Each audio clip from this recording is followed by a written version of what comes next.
प्राप्त हो रही हैं। आप सभी का दिन भी इसी प्रकार से शुभ हो, जिस प्रकार की शुभकामनाएं आप मुझे भेजते हैं, जिसके कारण मैं दिन भर ऊर्जावान रहता हूं। आप भी इसी ऊर्जा के साथ निरंतर अपने पथ की तरफ अग्रसित होते रहें।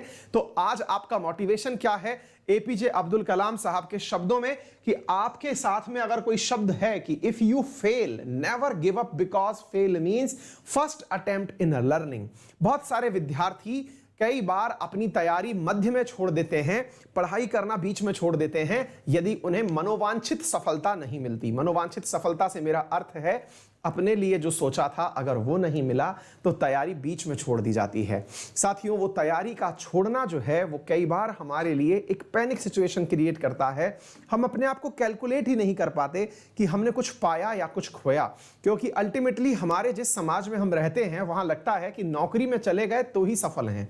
हमने पढ़ाई को कभी वैल्यू ही नहीं दी। मेरे प्यारे साथियों, आप इस बात को केवल ये समझ करके और मेरे अनुभवों से या फिर जितने भी मेरे जैसे जितने भी शिक्षक हैं या आपके सीनियर्स हैं उनके अनुभव से जान लें, पढ़ाई कभी भी वेस्ट नहीं जाती है। हाँ, हो सकता है कि आपने जो शिक्षा के माध्यम से सफलता प्राप्त करने का तरीका अपनाया था, किसी परीक्षा को पास करने की जो नीति आपने बनाई थी, हाँ वहां जरूर संभव है, वहां कंपटीशन इस बात पर निर्भर था कि आपसे ज्यादा किसने पढ़ाई करी, क्योंकि सीटें लिमिटेड थी। लेकिन आपकी पढ़ाई वेस्ट चली गई, ऐसा कभी नहीं हो सकता।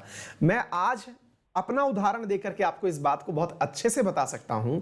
मैं साइंस का, विशेष रूप से केमिस्ट्री का, आईआईटी की केमिस्ट्री पढ़ाने वाला एक टीचर रहा हूं लंबे समय तक। मैंने लगभग 9 साल के कैरियर तक केमिस्ट्री पढ़ाई है ना, और अनेक लेवल पर पढ़ाई है। आईआईटी के लिए पढ़ाई है, नेट के लिए पढ़ाई है, जैम के लिए पढ़ाई है, डिटेल केमिस्ट्री पढ़ाई है। लेकिन वही तैयारी जो मैंने खुद की प्रिपरेशन के दौरान करी, आज मैं आपको वो जीके पढ़ा रहा हूं। आप इस बात को समझिए कि पढ़ाई कभी वेस्ट होती ही नहीं है। अगर आप ये मान करके पढ़ना शुरू कर देंगे कि जो ज्ञान आप अर्जित कर रहे हैं वो कहीं ना कहीं आपके काम आ जाएगा। हो सकता है कि आपको इतनी ज्यादा दुनिया की समझ हो जाए कि आप एक बहुत अच्छे शेयर ब्रोकर बन जाएं। हो सकता है आपको इतनी अच्छी समझ हो जाए कि आप एक बहुत अच्छे पत्रकार बन जाएं। हो सकता है आप किसी अच्छी वेबसाइट के लिए कॉलम लिखने वाले बन जाएं।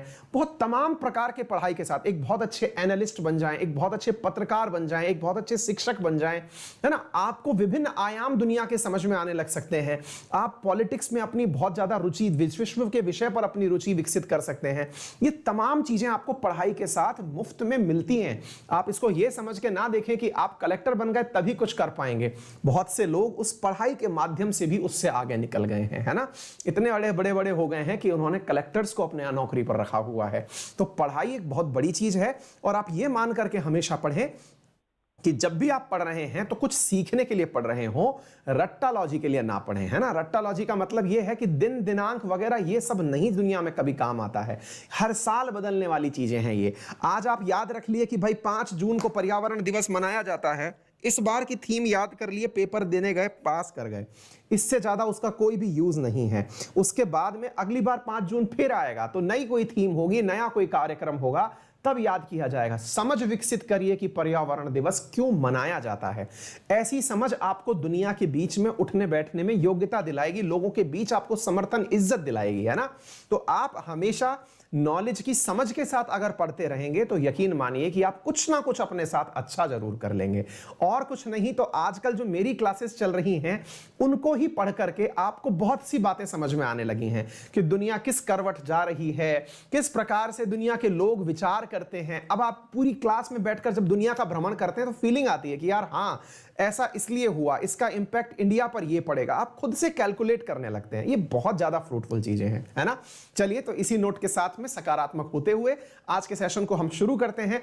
मेरे साथ में है सौम्या, पंकज, कृतिका, परमीत, आशु, मिताली, हरिओम, नचित, शुभम, नरगिस, लवकुश, अनिकेत, भावना, राज, अमन, पवन, सौभाग्य,